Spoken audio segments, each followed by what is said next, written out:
August 17, 1997. A scorching summer morning in the remote highlands of northern Kazakhstan. The sun rose like any other day, casting golden light across the rugged hills and whispering winds through the fields. But by noon, an entire village, over 500 people, was gone. Vanished, without a single trace. No signs of struggle. No blood. No bodies. Just silence. Local shepherds were the first to report it. They said the village of Ordasht, usually humming with life, children playing, smoke curling from chimneys, old men playing chess under trees, was eerily quiet. When authorities arrived, all they found were half-eaten meals on tables, laundry still dripping on lines, and dogs starving in the streets. Phones didn't work. Not a single footprint led out of the village. "It was like they just dissolved into the air," said one witness, trembling on live television. Another man, a male courier who visited every week, broke down in tears. "I saw these people 3 days ago.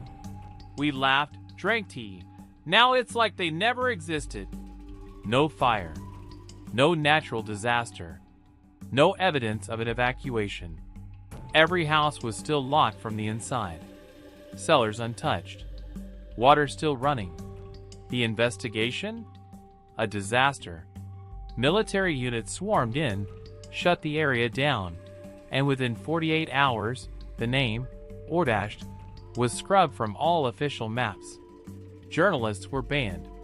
The families who came searching for their relatives were turned away, at gunpoint. One reporter who snuck past the military perimeter claimed to see symbols scorched into the earth, and a strange humming noise coming from beneath the ground, but he disappeared a week later. His camera was found in a ditch 300 miles away, melted like it had been through fire. Since then, dozens of theories have emerged. Some believe the villagers were part of an ancient cult who triggered a mass ritual. Others whisper about a Soviet-era experiment gone wrong, something to do with magnetic fields and consciousness manipulation. And then, there are the darker theories, the ones about tears in reality and entities watching us from just beyond the veil. But here's the part that will keep you up tonight. In 2022, satellite imagery picked up a heat signature deep in the forest, identical in layout to the original village. Same number of buildings, same paths, but it wasn't there before, and no one has been able to reach it. Every drone sent goes dark. Every expedition team vanishes. It's as if the village is trying to come back. So what happened that day? Where did they go? And why is someone, or something, making sure we never find out? If you're as captivated as we are by these true unsolved disappearances, and you want to dive deeper into the hidden, the censored, and the unexplainable, then like this video, drop your theories in the comments, and hit that subscribe button to stay connected with us. We're just getting started. The smell of stew still lingered in the air. Pots were left bubbling on stovetops, bread half sliced on wooden counters, cups of tea cooling beside open books. In one home, a child's spoon was dropped beside their bowl of porridge, still full. In another, a radio played static over a soft jazz tune, the signal slowly fading out, but the volume untouched. It was like someone had hit pause on life mid-sentence, as if the whole village had been interrupted in the middle of lunch. That's what investigators found when they arrived at Ordasht just after sundown on August 17th. No struggle. No panic. No signs of an evacuation or forced exit. Just an eerie stillness, and warm food waiting for people who would never return. It's the kind of detail that sits with you. Not the vanishing itself, but the normalcy left behind. The kind of ordinary that makes the absence feel even more wrong.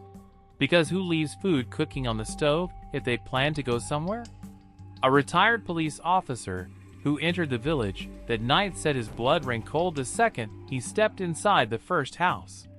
He saw a family table set for 4, 2 chairs pulled out, food half-eaten, forks dropped mid-bite. The soup was still steaming, And yet, no people. Not a sound. No footprints. Not even the distant echo of movement. Just the soft crackle of the fire, and the ticking of a clock that would stop exactly 13 minutes later. Then house after house revealed the same story. Meals half consumed. Dishes unwashed. One house had a TV running a cartoon. No child in sight. A baby's bottle sat on the floor beside an overturned rattle. A kettle screamed for someone who would never take it off the burner. It wasn't just a disappearance. It was a sudden, violent erasure, with no violence at all. And the food, still warm, proved how recent it was. Whatever happened, it took less than an hour to wipe out every living soul. Locals who heard the story later wept. Many had relatives in the village. One old woman, clutching a scarf her sister had knitted, whispered to reporters, "She was baking." "I know it. She would have been baking at that hour." And someone else added, voice cracking, "They were just living, and then they weren't." No one could make sense of how over 500 people could vanish in broad daylight without so much as a scream, without a trace of exit, and without time to even turn off the stove. Whatever took them didn't give them time to think, to run, or to finish their meal. And it's that small detail, the warm food left behind, that makes this story haunt you in the quiet hours of the night.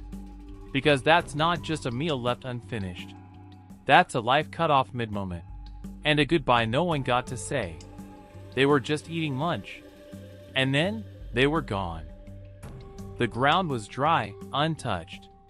Not a single footprint disturbed the thin layer of dust that always settled across the village paths. No tire tracks on the dirt roads. No drag marks. No broken branches. No signs of anyone leaving in a hurry. It was as if the people of Ordash had simply dissolved into the air, as if their bodies and souls had never touched the earth to begin with. When the emergency team arrived that evening, they expected chaos. They thought they'd find signs of a rushed evacuation, people scattering into the fields, maybe even struggling to escape whatever unknown force had come for them. But what they found instead was silence, suffocating and absolute. Not just the absence of people, but the absence of movement, of history, of presence. It was unnatural. Search dogs were brought in, trained to pick up the faintest scent of human life, but they just stood there, whining, refusing to move forward. Their handlers said it was like the dogs couldn't figure out where to go, like they couldn't tell where people had been. There was no set trail, nothing to follow, as if the villagers had never even existed. One investigator, hardened from years of military fieldwork, admitted in a hushed voice that it was the most disturbing scene he'd ever witnessed. He walked the length of the village 3 times, expecting to find some mistake, some sign that people had run into the woods or toward the hills. But there was nothing. No bent grass. No disturbed soil. No clothing snagged on a fence. Just perfect stillness. Even more unnerving was the fact that everything inside the homes was exactly as it should be.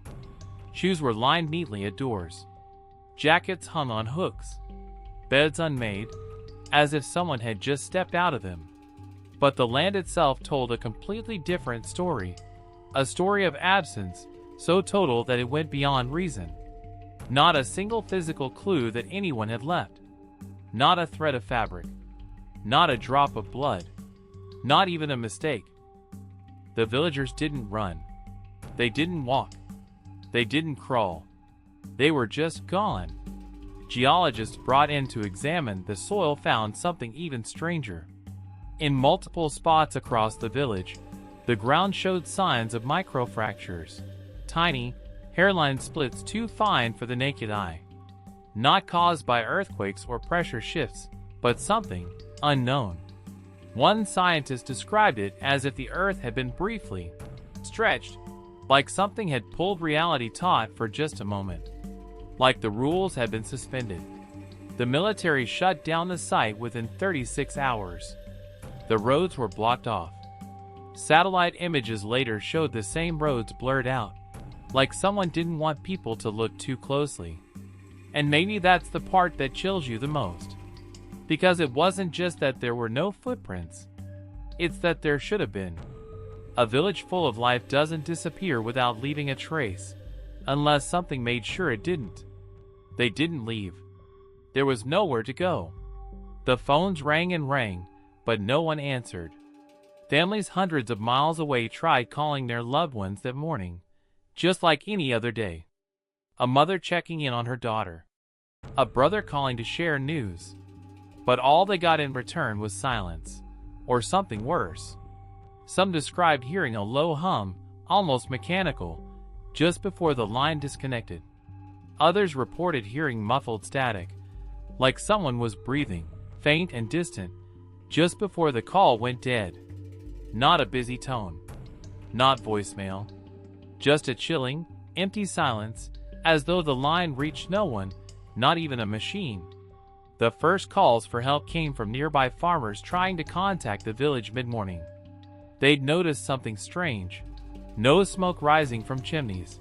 No vehicles moving along the ridge trail. No dogs barking in the distance. They tried to call the town store, the school, even the local inn. No one picked up. One farmer rode his motorbike out to Ordash to see what was wrong. When he returned, his face was pale. He couldn't speak for a full hour. All he said, over and over again, was, "They're not there! They're just not there!" Emergency teams tried to use their radios as they approached the village later that day. But the moment they crossed into the valley, every device began to malfunction. Radios fizzled into static. Walkie-talkies buzzed with warped voices, unintelligible and strange, like a foreign language slowed down to a crawl. One operator swore he heard his own voice repeating phrases he never said, echoing back at him with a delay that didn't make sense. Satellite phones shut off entirely, even though their batteries were full. Once inside the village, signal died completely. Not weak, gone. Phones wouldn't dial out. GPS failed.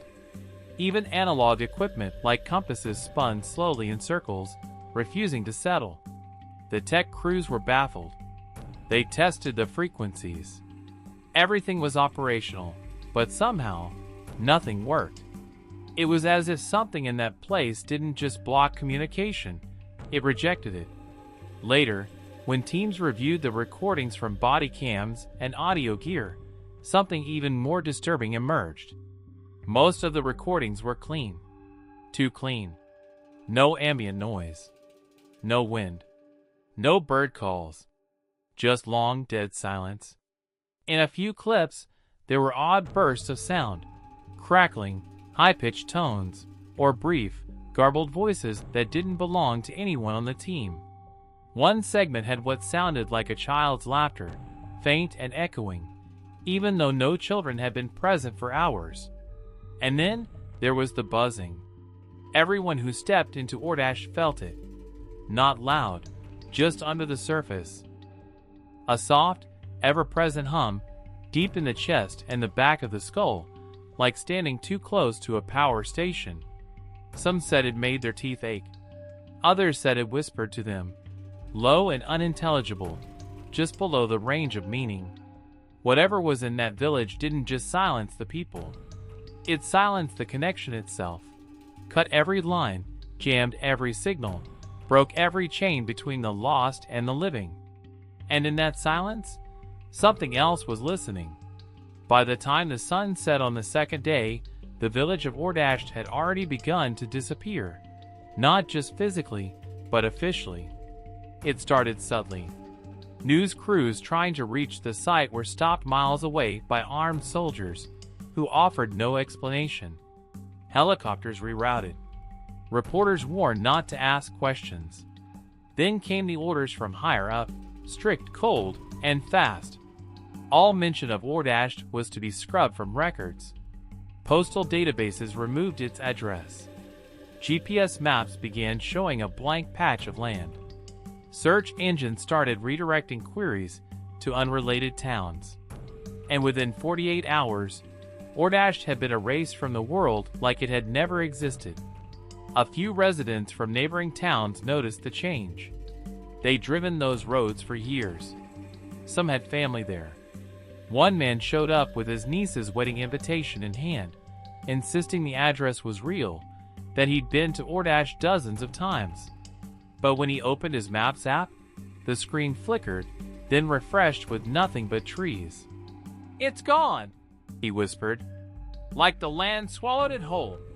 He tried to show old photos, pictures with the village's welcome sign in the background, but even those had glitches, weird distortions in the sky, or patches where buildings blurred like smudges on a lens. People online began to notice, too. A small forum thread popped up. "Has anyone heard of Ordasht? Why can't I find anything about it anymore?" The thread vanished within hours. A user who posted screenshots was banned from 3 platforms the next day. Another who uploaded an old tourism brochure featuring Ordasht reported that his account was hacked. Every file related to the village deleted remotely. When he checked his backup drive, he found it wiped clean. All that remained was a single folder labeled, "Do not return." Military trucks rolled through the region for weeks after. Drones patrolled the skies. Locals said they saw men in suits interviewing elders, confiscating radios and photo albums. One woman, a retired schoolteacher, told a foreign journalist that agents came to her door and asked her not to mention the village to anyone, not even her grandchildren. She hadn't said the name, Ordasht, out loud since. Even government records changed. A birth certificate for a child born in the village was later reissued with a new location. A land registry official who flagged the discrepancy was reassigned and never heard from again. A week later, her office burned down. No investigation followed. When questioned, authorities denied everything. They claimed the village was a cartographic error, a myth, an urban legend. But thousands of people remembered it. They'd walked its streets. They'd hugged loved ones on its porches. They knew it had been real. The tragedy wasn't just that Ordasht was gone. It was that someone, somewhere, was making sure the world forgot it ever existed. And what's more terrifying than losing the truth is being told you imagined it. They came with photos. Some brought birth certificates. Others clutched keepsakes, rings, letters, old postcards from Ordasht, anything to prove their loved ones had been real. Mothers, fathers, cousins, friends, families arrived at the edge of the exclusion zone desperate for answers, their hearts full of dread and hope tangled together like thorns. But instead of being met with compassion or guidance, they were greeted by cold stares and guns. The road to Ordasht was blocked by military barricades, the kind not meant for temporary situations. Heavy steel fences, blackout tents, camouflage guards who wouldn't speak, wouldn't blink, just raised their weapons if anyone stepped too close. Some of the families pleaded. Some screamed. One elderly man dropped to his knees and begged for someone to just let him through. His daughter had lived in the village with her 2 children. Her last text had simply said, "We heard something." He never got another message. And when he begged the guards to at least tell him if his grandchildren were alive, they told him nothing. Just the click of a safety being switched off. Others tried to sneak past. They were caught and detained. Not arrested, detained. No paperwork, no charges, just taken and later released in towns far away, confused, shaken, and too afraid to speak about what had happened. One woman, who tried to hike into the forest toward the village, returned barefoot, covered in scratches and dirt, her eyes wide with terror. She didn't say a word. Not then, not after. Her sister later said she hadn't spoken in weeks. Even the press was stonewalled. News vans were forced to turn back at checkpoints. Journalists were threatened with license revocation. One foreign media crew made it within a mile of the site before their equipment began to malfunction. Cameras freezing, footage vanishing off memory cards, audio recording only a strange low hum no one could explain. They were escorted away by unmarked vehicles. One of them claimed the road behind them changed while they were driving, like the terrain itself was different, shifting. And through all of this, the families kept coming, as if hoping that sheer willpower could open the gates. That love alone might force someone to listen. But every time they tried, they were met with the same unmovable wall of silence. Some held up photos of smiling faces, children with backpacks, weddings, birthdays, holidays, proof that Ordasht had been more than just a name on a map, that it had been home. But no one was listening. Or maybe someone was listening and doing everything they could to make sure no one else ever did. One man, after 3 days of waiting, stood outside the gate and shouted into the empty trees, "You can block the road, but they'll come back. You hear me? They'll come back." He was dragged away before he could finish the sentence. And still, the road to Ordasht remains closed, as if something on the other side isn't just being hidden, but protected. He had a voice that people trusted. Steady, measured, always calm under pressure. For 10 years, he had covered war zones, natural disasters, political revolutions. But nothing prepared him for Ordasht. His name was Dennis Kalin, a seasoned investigative journalist from Eastern Europe, and he wasn't afraid of much. When rumors began swirling about the village that vanished, Dennis didn't hesitate. He packed his gear, slipped through the restricted zone under the cover of darkness, and made it into the outskirts of Ordasht before sunrise. It was the last time anyone saw him alive. Dennis left behind notes, fragments. His satellite phone sent out a series of half-broken texts to a colleague. Most were gibberish, distorted words, strange characters, letters replaced by symbols. But a few phrases were chillingly clear. "The ground isn't right. It's humming. I can feel it in my teeth." And finally, "I found marks. Burned into the field. Not letters. Not anything I've ever seen." The last message came in at 3:17 a.m. It simply read, "It's not abandoned." After that, nothing. No calls. No signal. He was gone. His crew, waiting just outside the military perimeter, reported hearing a loud, metallic crack echo through the trees minutes before the signal dropped. One of them swore the sky pulsed with a dull orange light, just once. A week later, a forest ranger found something strange near a ravine almost 300 kilometers away. A scorched camera tripod, twisted and half buried in mud. Nearby, in the grass, lay a melted DSLR camera. The lens had been fused into the body, its plastic warped like it had been exposed to extreme heat. Inside, the memory card was intact, but every single file had been corrupted, except for one. It was a photo of a field at dawn. In the middle of the frame, faint and blurry, were geometric patterns burned into the grass, almost glowing. Circles within circles, connected by thin lines. Symbols that resembled no known language. Analysts couldn't agree on whether they were organic or artificial. Some believed it was a message. Others were sure it was a warning. Dennis's body was never found. His wife later said he had nightmares for days leading up to the trip. That he told her, half asleep, "It's calling to me. I don't want to go, but I have to." She begged him not to go. He left anyway. Authorities never opened an investigation. His disappearance was filed as lost during unauthorized entry. The media moved on. But those who knew Dennis, who trusted his work, believed something different. They say he didn't just vanish. He found something. Something no one was supposed to see. And whatever it was, it made sure he wouldn't live to tell the world. He had a voice that people trusted. Steady, measured, always calm under pressure. For 10 years, he had covered war zones, natural disasters, political revolutions.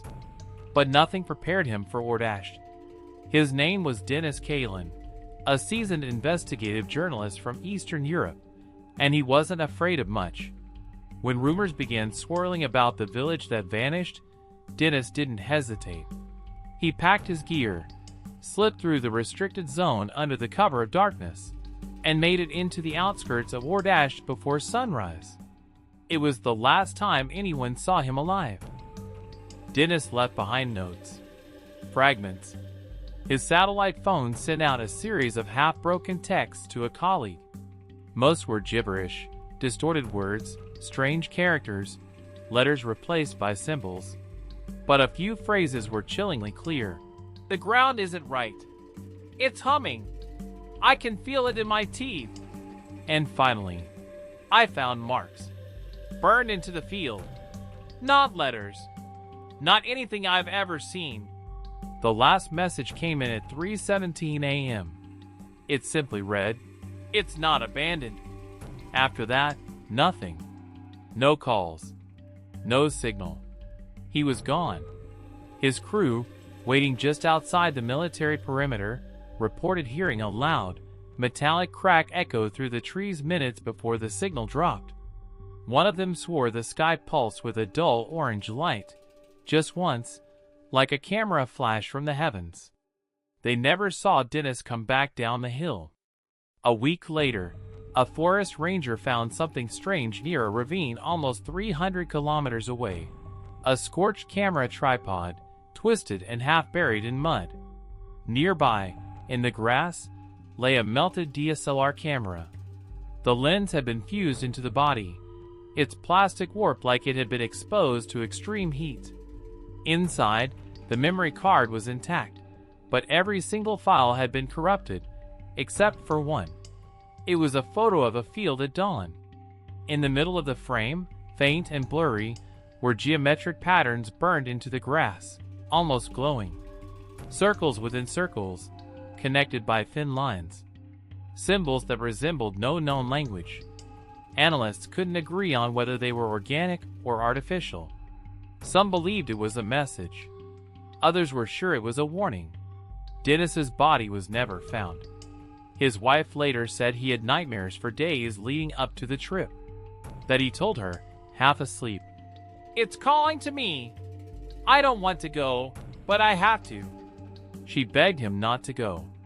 He left anyway. Authorities never opened an investigation. His disappearance was filed as lost during unauthorized entry. The media moved on. But those who knew Dennis, and whatever it was, it made sure he wouldn't live to tell the world. This is a story that refuses to be forgotten. If you want to unravel more mysteries like this, don't forget to like, comment your thoughts, and subscribe so you stay connected with every chilling secret we uncover.